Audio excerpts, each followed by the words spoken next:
Hello mga kagamay, gusto nyo bang malaman paano gumawa ng malambot na dough? Ayan, dito sa ating bowl ay naglagay lang tayo ng warm water. Pagkatapos maglagay ng warm water ay lagyan natin ng milk para naman malambot na malambot ang ating dough. I-combine mo lang iyon. Pagkatapos maglagay tayo ng 3 kutsara na asukal, depende yan sa inyo. Pagkatapos na ilagay, ang isunod natin ay ang 1 kutsarang yes. Or depende yan sa inyo kung gaano nyo katagal patubuin ang inyong dough. So ayun, halu-haluin lang natin iyon. At pagkatapos nating maihalo yan, pwede na natin yan iset aside 5 minutes lang siya. Tapos after nun, haluan ko na siya ng flour. So ganyan lang po, no. Ang nilalagay ko nga palang flour, yung all-purpose flour at saka yung wet flour. So kailangan kinumbine ko siya. So optional naman yan, depende yan sa inyo. So ayan, ang flour, itsura ng flour, no, pinong-pino na puti. At saka yung sa wheat flour naman, merong pagka-brown. So ayan, nilagay ko lang yan, nilagay ko sa aking pinatubo na parang liquid nung merong yes. Pagkatapos, nag-add pala ako dyan ng salt. Ayan. Tapos optional din naman na mag-add ka dyan ng 1 itlog. Ay, nagbasag tayo ng 1 itlog dyan. So optional yan, depende yan sa inyo. Kasi ang gagawin natin ay elastic dough. So yung sobrang lambot. Pwede kang gumawa ng pizza at saka pandesal.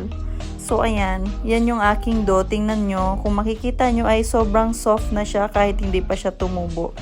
So ang gagawin natin dyan, dahil nakuha na natin yung perfect na texture ng ating dough, lalagyan natin yan ng olives oil. Or depende kung anong oil yung available sa inyo. Tapos kailangan lang natin yan ng ineld ng paulit-ulit hanggang sa makuha natin ang kanyang texture na elastic na hindi na siya magputol-putol. Pagkatapos nating mabilog, ayan, iset aside natin yan, takpan lang natin ng tela. At yun, after 15 minutes, nakita ko na ang aking dough ay parang umukbong na yung takip. At ito na nga, hindi ako nagkamali. Sobrang ganda ng pagkatubo ng ating dough. Kaya naman, dali-dali ko nang hinati iyon para gawin ko na siyang pizza. So pagkahati ko na, ginawa ko na siyang pizza, hindi na ako gumamit dyan ng rolling pin. Kasi sobrang lambot niya talaga, as in, para siyang gummy. Na basta perfect dough para sa akin. Syempre, ako yarn.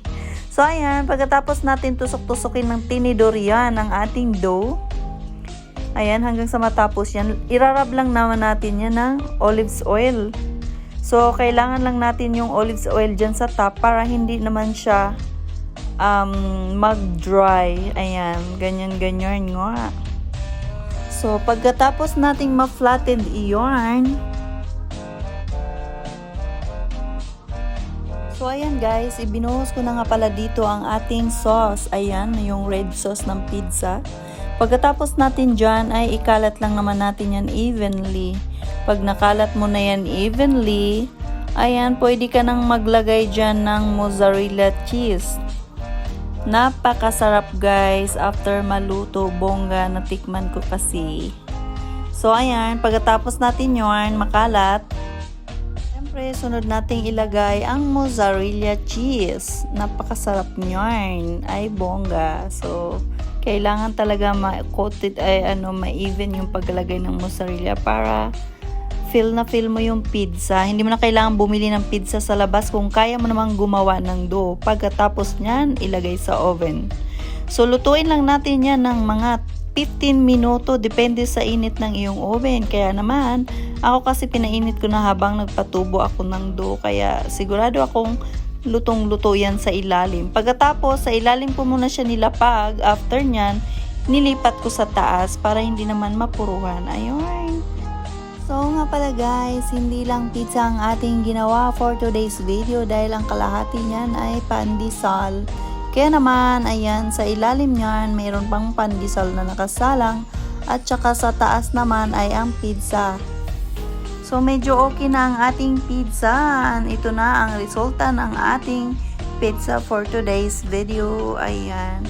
Sana nag-enjoy kayo sa panonood ng aking making dough, simple dough at home Napakasarap at hindi mo na kailangan bumili sa labas. Ayun, see you for my next vlog mga kagamay. Thank you for watching. Babush!